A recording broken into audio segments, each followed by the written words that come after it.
ఎక్కడైనా ల్యాండ్ పై ఇన్వెస్ట్ చేయాలని అనుకుంటున్నారా? అయితే ఫ్యూచర్ సిటీలో ఇప్పుడే ల్యాండ్ తీసి పెట్టుకోండి. పూర్తి వివరాలకు మాకు కాల్ చేయండి.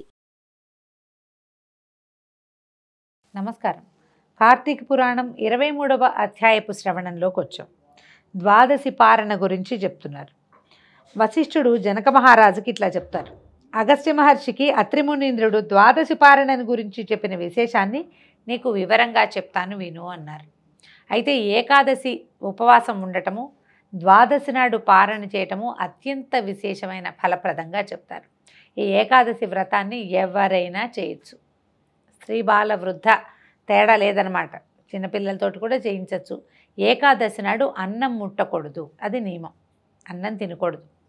బియ్యంతో చేసిన పదార్థాలు తినకుండా ఆ రోజు విష్ణునామ సంకీర్తనలోంటి కాలం గడిపి రాత్రి జాగరణ చేసి మర్నాడు ఉదయం ద్వాదశి ఘడియలు దాటకముందే ఆహార స్వీకారం చేయాలి. ఆ పారణ సమయంలో ఎవరైనా అతిథి అభ్యాగతలుంటే వాళ్ళకు కూడా భోజనం పెట్టడము ఇది ఒక సాధారణ నియమంగా చెప్పబడుతుంది. అయితే ద్వాదశి పారణ గురించిన ప్రత్యేకమైన గాథ అంబరీషోపాఖ్యానం ఏటా చెప్పుకునేదే అయినా కూడా ప్రతిసారి ఇది ఒక ముఖ్యమైన ఘట్టంగా కనపడుతుంది. అది చెప్తున్నారనమాట. కార్తీక ద్వాదశి వ్రతం చేసేవారికి గంగా గోదావరి స్నానాల వలన, సూర్యచంద్రగ్రహణ స్నానాల వలన కలిగే ఫలితం కంటే అత్యధికమైన ఫలితం లభిస్తుంది. కార్తీక శుద్ధ దశమి నాడు పగలు మాత్రమే భోజనం చేయాలి. అంటే ఏకాదశి నియమం ఉండదలుచుకున్న వాళ్ళు దశమి నాటి రాత్రి కూడా భోజనం చేయకూడదు. దశమి నాడు ఉదయం భోజనం, రాత్రి ఉపవాసం ఉండాలి. ఏదైనా తేలిగ్గా ఫలహారం తీసుకోవచ్చు సాయంకాలం 6 అయ్యేసరికి, లేకపోతే లేదు, ఏమి తినకుండా ఉండటమే. మర్నాడు ఏకాదశి రోజున పూర్తిగా ఉపవాసం ఉండాలి. అంటే ఆహార స్వీకారం చేయకూడదు, అన్నం తినకూడదు మెయిన్. ఇక మరి ఉండలేని వాళ్ళు ఏదో ఒక ఏకాదశి ఉండాలంటే ఫలహారం చేస్తారు. చేయకుండా నిర్జల ఉపవాసం లాంటివి ఏవైనా చేయగలిగితే చాలా బాగుంటుంది. అయితే ఆనాడు హరినామస్మరణతోటి కాలం గడపాలి, ఏమీ తీసుకోకుండా ఉండాలి. ఈ విధంగా నిరాహారిగా గడిపి ఏకాదశిని గడిపేసి ద్వాదశి ఘడియలు మించిపోకముందే పారణ చేయాలి. అంటే ఆహార స్వీకారం చేయాలి. అంటే ద్వాదశి ఘడియల ముందు భోంచేసేయాలి అనమాట, అవి దాటిపోకుండా. నీకు ద్వాదశి పారణ చేసిన అంబరీషుని వృత్తాంతం చెప్తాను. పూర్వం అంబరీషుడనే మహారాజు ఉండేవాడు. ఈయన పరమ భక్తుడు. హరినామాన్ని వినడం, హరినామాన్ని తలుచుకోవటం అంటే ఆయనకి చాలా ఇష్టం. అయితే ఒకప్పుడు కార్తీక మాసంలో శుద్ధ ఏకాదశి నాడు కాలమంతా రోజంతా భగవదారాధనలో గడిపి నిరాహారంగా ఉన్నాడు. పచ్చి మంచినీళ్ళు కూడా తాకుండా చాలా నిష్టగా ఉన్నాడు. ఏకాదశి తిథి వెళ్ళి ద్వాదశి ఘడియలు వచ్చాయి. అయితే ఈ ద్వాదశి ఘడియలు వచ్చిన సమయంలోనే భుజించాలి, ఘడియలు ఉన్నప్పుడేనని నియమంగా అనుకుంటున్నాడు. ఈ రాజు ఇప్పుడు మనమేం చేస్తాము, ఏకాదశి వెళ్తుంది, వెళ్ళంగానే ద్వాదశి వచ్చేసరికల్లా తెల్లవారిందనుకోండి, చకచకా వంట చేసేసుకుని గబగబా అర్చన చేసేసుకుని తినేస్తాం. ఇళ్లలో చేయగలిగేది అదే కదా. ఈ రాజు వ్యవహారం అట్లా ఉండదు. ఈ ద్వాదశి నాడు వచ్చే తెల్లవారేసరికల్లా సూర్యోదయానికి ద్వాదశి కనుక ఉంటే ఆ రోజున ద్వాదశి గడియలు 12కో 1 గంటకో అయిపోయేలాగా ఉన్నాయి. ఒక్కో రోజు అలా అవుతుంది కదా. సాయంకాలం దాకా ద్వాదశి ఉండదు, పొద్దున 11 గంటలకో 10 గంటలకోనే వెళ్ళిపోతుంది. ఆ లోపల ఈయన అర్చన చేయాలి, ముందు నదీ స్నానం చేసి రావాలి, దేవాలయ దర్శనం చేయాలి, తర్వాత సాలగ్రామ అర్చన చేయాలి, ఇంటికి వచ్చాక నిత్యము చేసేటువంటి అగ్నిహోత్రారాధన చేయాలి, బ్రాహ్మణ సమారాధన కావాలి, అప్పుడు రాజు భుజించాలి. ఇంత ప్రోగ్రాము తెల్లవారి 10 గంటల లోపల ఎక్కడైపోతుంది? కొంచెం సమయం పడుతుంది. మనలాగా ఏదో అట్లా ఇలా పని చేసుకుని అలా చేసుకోవడానికి వీల్లేదు. ఎంతో బ్రాహ్మణ్యాన్ని పిలుస్తారు, ఎంతమందో పండితులు వస్తారు, వాళ్ళందరినీ పేరు పేరున అర్చించాలి, చకచకా చేస్తారు. ఘడియలు దాటే లోపల పారణ చేయాలి, అది నియమం. ద్వాదశి దాటితే ఏకాదశి ఉపవాసం ఉన్న ఫలితం ఉండదు. తర్వాత అది విష్ణుద్రోహిగా పరిగణింపబడతాడట.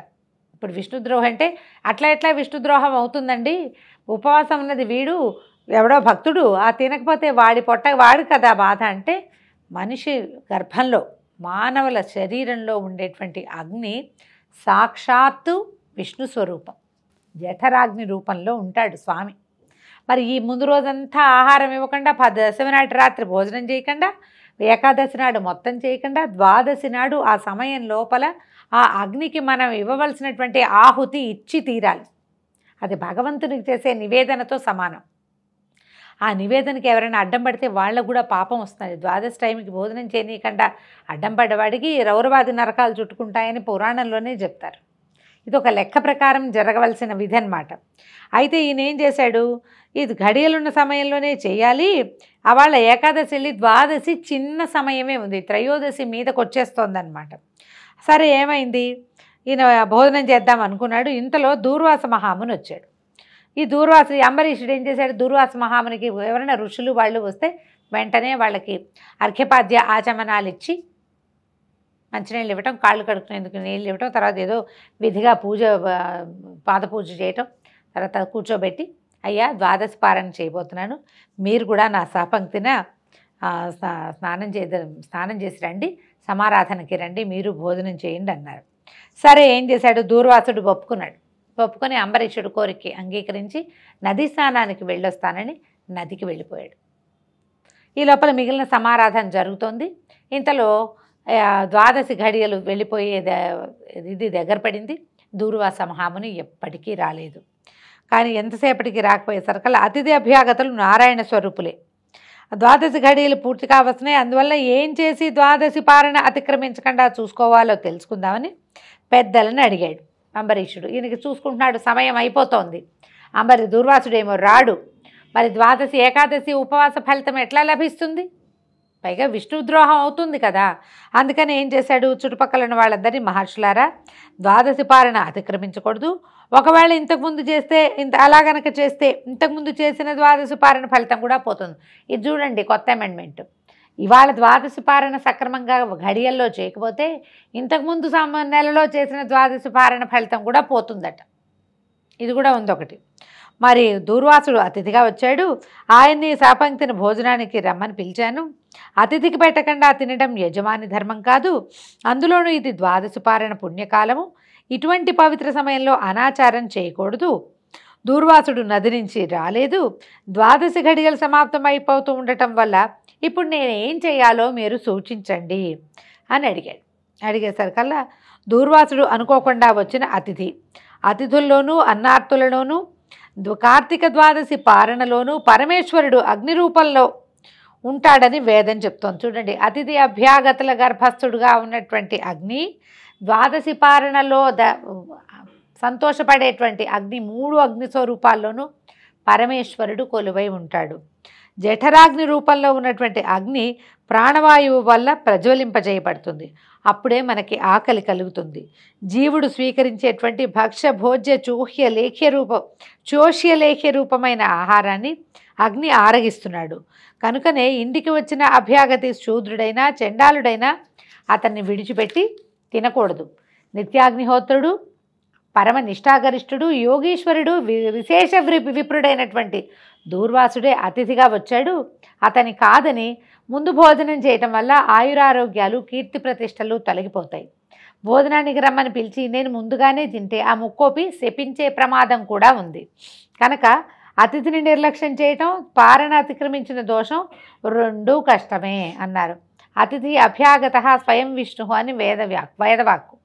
అతిథి అంటే అనుకోకుండా వచ్చినవాడు, పిలవగా వచ్చినవాడు కూడా, అభ్యాగతుడు కూడా స్వయంగా విష్ణువు అని వేదం చెప్పింది. కాబట్టి వీళ్ళని గౌరవించాలి, నిరాదరణ చేయకూడదు అని మనకి అంబరీషోపాఖ్యానం సూచిస్తోంది. ఈయన అడిగాడు, ఇప్పుడు నేనేం చెయ్యాలి అంటే వాళ్ళందరూ డక్కుపడింది, ప్రతి వాళ్ళకి భయం వేసింది. నువ్వు తినే అనలేకపోయారు, ఏం చెయ్యాలి అనేది చెప్పలేక ఆలోచిస్తూ ఉండిపోయారట. దూర్వాసుడికి భయపడి పెద్దవాళ్ళెవరు అంబరీషుడికి ద్వాదశి పారణ విషయంలో సలహా ఇవ్వలేకపోయారు, భయపడ్డారనమాట. అయితే మహారాజా మీకు తోచినట్టు చేయండి అన్నారు. అంబరీషుడు బాగా ఆలోచించాడు. ఆహార స్వీకారం చేయకపోయినా కనీసం నీళ్లు తాగితే పారణ అవుతుంది, నీళ్లు తాగితే నీళ్లు తాగినట్టే అవుతుంది, కానీ ఆహార స్వీకారం అయినట్టు కాదు, అన్నం తిన్నట్టు కాదు కదా, పారణకి సరిపోతుంది, ఆహారం తీసుకున్నట్టు కాదని బాగా యోచించి, సరే ఆలోచించి పైగా ద్వాదశి గడవకుండా పారణ చేయాలి అని ఆలోచించి కాసిన నీళ్ళని ఒక చిన్నది ఇలా చేత్తో తీసుకోపోయాడు. అంటే ముందు రోజంతా జలం కూడా తీసుకోలేదు, అతను నిర్జలోపవాసం ఉన్నాడు. అయితే ఇది 3 ఉద్ధరణల నీళ్లు తీసుకుంటే ఏ తప్పు లేదని భావించి 3 ఉద్ధరణల నీళ్లు ఇలాగా ఉపవాసంలాగా చేతిలో పోసుకొని స్వీకరించిపోయాడు. సరిగ్గా జలం నోటికి తగులుతూ ఉండగానే దూర్వాసుడు వచ్చేసాడు. వేగంగా వచ్చేసేసరికల్లా వచ్చి నీళ్ళు తాగుతూ చూసేసి వెంటనే ఏం జరిగిందో తెలిసిపోయింది ఆయనకి. తెలిసిపోవటం ఏమిటి? ఓ రాజా, నన్ను అతిథిగా పిలిచావు, నేను రాకముందే పారణ చేసావు, నేను అన్నం పెట్టమని నిన్ను అడిగానా? నీ అంతట నువ్వు నాతో భోజనానికి రండి అని చెప్పావు. నేను స్నానం చేసి వచ్చేదాకా ఆగలేకపోయావా? నేను రాకముందే పారణ చేసి అవమానించావు. నువ్వు ద్రోహివి, అతిథి అభ్యాగతులంటే గౌరవ మర్యాదలు లేని మూర్ఖుడివి, అతిథికి పెట్టకుండా తింటే మలం తినడంతో సమానమని నీకు తెలీదా? ఇంతగా అవమానిస్తావా? నన్నింతగా అవమానించిన వాడివి అసలు నువ్వు శ్రీహరి భక్తుడివేనా అన్నాడు. విప్రుని అవమానించిన వాడిని శ్రీ మహావిష్ణువు ఒప్పుకుంటాడా? పాపి, నేనే ఒక గొప్ప శ్రీహరి భక్తుడని నీకు గర్వము, ఆ గర్వంతో నన్ను నిర్లక్ష్యం చేశావు, అవమానించావని నోటికొచ్చిన మాటలన్నీ అన్నాడు. ఇక ఎన్ని మాటలు అన్నాడో, ఎంత తిట్టాడో, ఎంత అరిచాడో. అరిచి ఏం చేశాడట? 2 భాగాలుగా చెప్తారండి. ఏం చేశాడు? తన జటలలోంచి ఒక జటని పెరికి కృత్య అనే ఒక రాక్షసిని సృష్టించాడట. ఒక భూతం. ఆ కృత్యని అంబరీషుడి మీదకి పంపకం చేశాడు. అంబరీషుడి మీదకి పంపించాడు. వీడిని సంహరించు, వీడు పాపి, హరిభక్తుడు కాదు, నన్ను భోజనానికి పిలిచి నన్ను అవమానించాడు అని. దాంతోపాటుగా ఇలా ఈయనంత గట్టిగా అరిచి కేకలు పెట్టి ఈ నిప్పులు రూతూ వస్తున్న కృత్యం చూసి ఈ అంబరీషుడు కోపం దుర్వాసుడు కోపం చూసిన అంబరీషుడు గడగడ వణికిపోతూ పాదాల మీద పడ్డాడు. పడి క్షమించమని అడుగుతూ ఉండగానే ఏమన్నాడంటే, నేను నీకు తగిన శాపం తప్పిస్తే నీకు సరైన జ్ఞానం కలగదు అని చెప్పి ఒక్క తన్ను తన్నాడట. తలని తన్ని ఏం చెప్పాడు? నీకు జ్ఞానం, నువ్వు చేపగా, తాబేలుగా, పందిగా, వికృతమైన ఆకారం కలవాడిగా, మరుగుజ్జువాడిగా, క్రూరుడిగా, మూఢుడైన క్షత్రియుడిగా, రాజ్యం లేని రాజుగా, పాషండునిగా, దయలేని బ్రాహ్మణుడిగా 10 జన్మలెత్తి ఈ అవమానానికి కలిగిన పాపాన్ని అనుభవిస్తావు అని అంబరీషుణ్ణి శపించాడు. కృత్య వచ్చింది, అంబరీషుణ్ణి శపించాడు. శపించి భయంతో వణికిపోతున్నటువంటి అంబరీషుణ్ణి అనుభవిస్తానని చెప్పు అని చెప్పి అనుభవిస్తానని అనిపించాడు దూర్వాసుడు. ఇంతలో కృత్య అతని అంబరీషుడి మీదకి వచ్చేసేసరికల్లా అప్పటిదాకా ఒక ప్రతిమా స్వరూపంగా విష్ణు స్వరూపాన్ని ఈయన ఆరాధన చేస్తున్నాడు. అది పూజా మందిరం. పెద్ద పీట మీద, ఆసనం మీద రకరకాల విష్ణు స్వరూపాలు అర్చనకి ఉంచబడ్డాయి. అందులో విష్ణువు యొక్క ఆయుధమైనటువంటి చక్రాయుధము ఒక చిన్న మన రాగి రేకు మీద చిత్రించబడి ఉండి పూజార్హంగా పెట్టబడిందనమాట. పూజలో పెట్టబడింది. ఎప్పుడైతే ఈ అంబరీషుడి మీదకి ఈ కృత్య వచ్చిందో వెంటనే దీని రూపంలో ఒక రాగి రేకు, బంగారు రేకు మీద రేఖామాత్రంగా చేయబడినటువంటి సుదర్శన చక్రం ఒక్కసారి ప్రాణం ఉన్నట్టుగా పైకి లేచేసినట్టు అందులోంచి చక్రము ఆవేశానికి లోనయ్యి బయటికి వచ్చేసినట్ట. రేకులోంచి బయటికి వచ్చినటువంటి సుదర్శన చక్రం ఏం చేసిందో రేపు ఉదయం పారాయణలో తెలుసుకుందాం. నమస్కారం.